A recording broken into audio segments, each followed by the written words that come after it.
Okay, welcome back. We are on lesson 7 now, and in this lesson I'm going to teach you lever and crashing elbows. As always, I'll show you the difference. We do levers slightly different than Tracy's, and I'll show you the way they do it and then the way we do it, and let you decide which way, or have your instructor tell you which way is acceptable to them. Okay, so let's get about it and we'll get started. Okay. Your next technique is lever. Lever is taught as a grab to your right shoulder from the front by Tracy. And in their case, they have you step back to do the technique to 6. We really never liked that technique for a straight arm attack. We always felt that you really didn't do anything to disable the punch, because as you guys know, if they're going to grab, they're going to punch. There's nobody that's just going to grab you and then have their arm hanging down. There's a punch or something coming. So we teach this as a side attack rather than a frontal attack. There's a lot of other better techniques that we would rather use for the front. But other than that, it's the same thing. Okay? So if you're a traditional Tracy student, just keep in mind everything's the same except for the fact you will be stepping back right to 6 o'clock as you set up for the break and all the other variations of lever, which is A, B, and C. And in our version, we're going to step out to the side because I'm going to teach this as a side attack. As someone comes up and grabs your shoulders, you're going to step out left to a soft bow, right hand held high in an inward block position. Okay? So as soon as they grab, this is your first move. Now there again, if you're a traditional Tracy student or you are reviewing for Tracy's, they may be teaching this to you as step back left to 6 with your hand in this position to go to the break. Okay?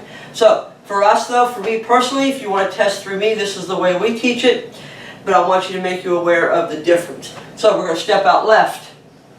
So this will be 9 o'clock. We step out left slightly to a soft bow. We're not stepping back. All we're doing is setting up our stance so that as we throw our inward block to break, we're in a semi-fighting stance. So we're going to step back left, inward block here, and we break. Now from here, you're going to use the crook of their arm and pull them right in to their throat. This is another reason we like this technique from the side. From the front, it's a little bit harder to get that chop in there, but from the side, they just open right up. Because you're going to pull that arm right at the elbow joint, and that's going to jerk their head forward and open up that neck, which lines you up for a wing chop. If we did this according to the traditional way, we're going to step back and we're going to break, but we're going to pull in. The chop would be more straight. So it's really easy to block. Also, you're still having to worry about this punch or them just stepping in and punching you. It's a lot easier for them to counter from the front than it would be from a side on this particular technique. So, step out left, break, using the crook of the arm, right there where your arm bends, the elbow. Just take your forearm and pull it right into your rib cage. That'll pull them forward, and then do a wing chop right up to the throat. That'll make it hard for them to block. So we're going to go from soft bow, break into horse, pull them in, wing chop to the throat. Okay, everything is pretty much stationary other than that first soft bow. So, traditional Tracy's, step back right, pin, arm up in an inward block position, from soft bow to horse, break the arm, pull them in, wing chop the throat. And actually you won't be a wing chop, you'll be more of a sword hand because you're going to have to come straight in on the throat from there. The way I teach it and prefer my students to do it is step back out, break, pull, wing chop. That's lever A. Then we have lever B. Lever B is we're going to start off the exact same way. 1, 2, pull, but this time we're not as, they're closer than we need them to be. In other words, we don't have the room to wing chop because they're right on top of us. So we're going to step in and elbow. So the only difference between A and B as far as the opponent is the way that you react to the strike. So once I break and pull, they're in tight. I don't have the room for the wing chop. So I'm going to step slightly forward and drive my elbow into their face. If you're doing it for traditional Tracy's, same setup. Step back to 6, break, pull, step slightly in, and drive the elbow right into the face. So we have the A version again. Step, break, pull them in, wing chop. Then we have the B version. Step, break, pull. They're in too tight. Your wing chop is jammed up or it's covered up somehow, so we're going to drive the elbow. The C version. The C is kind of a what if you lose the grip. In other words, you no longer have it pinned.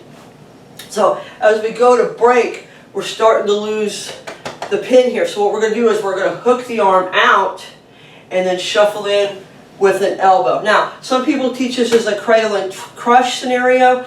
I teach this as a follow through. So now I'm set up. I can come back in with a back fist, a hammer fist, an elbow, a back kick. I got a lot more options than if I'm stopped here. So the C version, step, break. This just hooks, okay? Just make like a crane. And this just hooks right over the elbow. And then you're just going to jerk them into soft bow. That'll jerk that head forward and open them up. Elbow right on through, back to soft bow. So, lever A, step, break, pull, wing chop. Lever B, step, break, pull, elbow. Lever C, step, break, hook, elbow. Okay, now if you're doing this traditional Tracy's, and this is the way your instructor teaches it, you need to follow this method. Pin, step back to 6, break, pull them in, chop the throat as their throat opens up. The B variation to that, using the same method, step back to 6, break, pull. They're too close for the wing chop or the chop, so you're going to elbow the face. And then the C version, step, break, hook, elbow. Okay, and that's lever A, B, and C. Let's go through it one more time. The A version, step left, soft bow. So this first move is here. Soft bow, pin, and set the hand up for the break. That is your very first move. 1. Then back to horse for the break. Pull them right into that, pin that hand right there, and then wing chop them. Go straight up the center line of the body, just like I taught you in opponents at sides. Come straight up. Okay? You want to hide that wing chop. You don't want to come out because then they can come up and block it. Straight up the center line, just follow the contour of the body until you get to the throat. So, A again. Pin, break, pull, wing chop. Now make sure when you break, you're actually striking just past the elbow joint. Okay? Right there where those tendons are. Don't strike the elbow directly. You're going to regret it, I guarantee it, okay? So strike just above that elbow joint and pop it. Just boom, just like that, okay? Get that nice, good, strong pop into it. That's really the only way we use an inward block. Strike, pull, wing chop, straight up the center line. A, B, break, pull. They're in too close or their chin is tucked, whichever case is the scenario. We're going to drive the elbow to the face. C, break, we lose the pin, so we're going to hook that arm and elbow right on through back to soft bow. And that's lever A, B, and C. Okay? The next technique is crashing elbows. I'm going to teach this a couple of different ways, mainly the B version, because I have one way I do it. My instructor has another way that he does it. So we're going to show you both options so that you can choose which one is best for you. Personally, we accept either way. So, crushing elbows, A, is for a right punch. As we come in with a right punch, we're going to go to a soft bow as we do a crossbody parry. Just slap that hand as hard as you can. Come in and just slap it and set your arm up. Then you're going to take your right hand, it's going to be cocked right by your side, and we're going to come back around and elbow right through his rib cage. And then we're going to come back around. Now, this is where I do mine slightly different. They like to use a back fist. The technique actually calls for a back fist through the kidneys. I prefer a hammer fist. To me, it's a little easier on the wrist, and I can get a lot more power coming in as a hammer fist. Also, I don't come straight through. As I come through here, I come down and through, so I come across that kidney and through that sciatic nerve and through those rib cages. It's more of a downward raking action, and that gives you a little bit better result. It gets them really to arch that back up, which sets up for anything else. Now if you needed to, you can follow through. So you should have 3 soft bows on crashing elbows. The first one, parry. The second one, elbow strike, keeping your left hand in a check position in case they come back and try to hit you. Then from here, back through with the hammer fist, or if you prefer to go more traditional, back through with a back fist through that kidney and into the rib cages, and through the rib cages, not into them. Okay, again, I'm crashing elbows. A, 1, 2, hammer fist through. This hand maintains a check at all times. The B version, there's a couple different options on this. Let's start setting you up and then we'll get into your options. The B version, we're going to step, just like we've done on all of them, elbow. But now, in this case, we're in too tight. So instead of stepping maybe to the 10:30 position, we stepped more to the 11 o'clock position. And because we did that, we're in so tight that we can't do our hammer fist or a back fist because we just don't have the room to generate any power or make it even an effective strike. So we're going to come in and we're going to elbow, and then we're going to elbow back through. Now this is where you got 2 different points of view. Excuse me. My instructor, he comes in and elbows, but then from here he likes to step in between the legs and behind the opponent and drive that elbow back so that he can attack from behind if he needs to further follow up. So variation 1 of the B variation, I know that's going to get a little bit confusing there. So the first variation you can do for B is as you go in and parry and elbow, you step in between the legs and drive that elbow straight through the rib cage or the kidney area. The way I prefer to do it is so that I can continue on with further strikes is I will come in and parry, elbow, and I just follow back through with the elbow into a soft bow. This way from here I can come up and do a heel palm, I can come in and do a punch. I feel a little bit more like I'm set up to follow in with something else, anything from a kick to a strike. Where from behind, if something goes wrong, I can still do stuff. You can check the leg, grab them from back. I just feel I have more options from the front than I do the back. Okay, again, crashing elbows. A, parry, elbow, hammer fist, or back fist, depending on your instructor and what you prefer, following through back to soft bow. So if you test with me, I want to see soft bow to soft bow. I want to see those hips really turning. Okay, again, A, crashing elbows. 1, 2, hammer fist or back fist through the kidneys and rib cage area. The B version, crossbody parry to soft bow. Elbow, just like we said before. But your option 1, step in between your opponent's leg from behind and drive that elbow straight back into the ribs and kidneys. Option 2 is 1, 2, from the elbow, fall back through and set yourself up for another strike.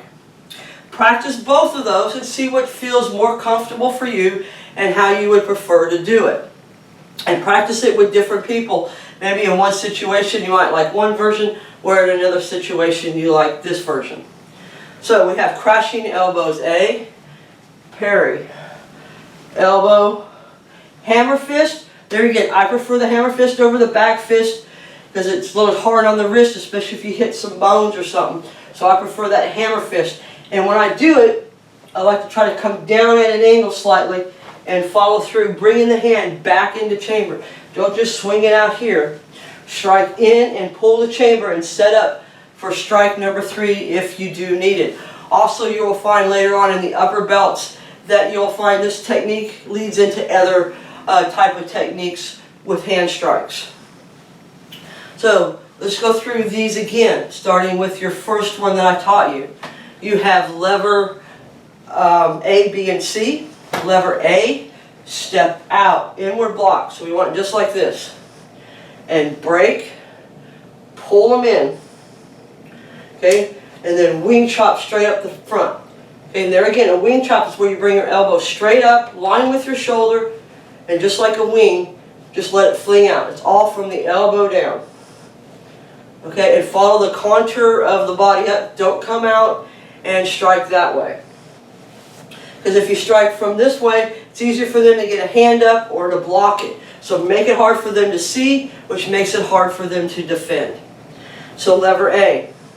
1, 2, pull, wing chop. Lever B. Here, break, pull, drive that elbow right into their face. And B is if for one of two reasons. One, the chin is covering the target of the neck, or two, they're in too close and you don't have the distance you need to do a full wing chop. So you're going to do the elbow drive. C, 1, 2, we're losing the pin, so we hook the arm, pull them into us, elbow the face as we follow through. This also sets you up for back fist, a drive to the face, or as I said, a back kick. And those are the way I teach it. Let's review how Tracy teaches it. He will teach you to step back left, pin, elbow, pull, wing chop, or not wing chop, but a chop right to the throat. Because they're doing it for a straight on attack, and we prefer to teach this for a side attack. The B version. 1, 2, pull, same scenario. Their throat is no longer available for the chop, or we don't have the distance we need to do a full strike, so we're going to drive in with our elbow to the face. Then we have the C version. We step back, we hook, and we elbow. And there again, some instructors will teach you to stop here. They'll teach it as a cradle and crush. I prefer to teach this as a follow through, so there again you're set up for a strike to come back in with something else rather than just stopping there. Okay, so then we've got, that was levers, so now we'll do crushing elbows. Review that one. As we step, we got a right punch coming, always out of the point of contact. At the same time, we're going to slap that arm as hard as we can as we go to a soft bow. It's almost a hooking, slap and draw. Okay, just slap and bring it right back to you. And then we're going to use it as a check. And then hammer fist, or if you prefer the traditional way of a back fist. Okay, again, 1, 2, 3. Okay, B, option, 1, 2, step and drive, or 2, 1, elbow, drive through. Okay, those are your next two techniques. If you have any questions at any time, please feel free to contact me. I'll be more than happy to answer any of your questions that you have. Keep up the good work. I know you're doing a great job, and I can't wait to see you in your next lesson, and all the best.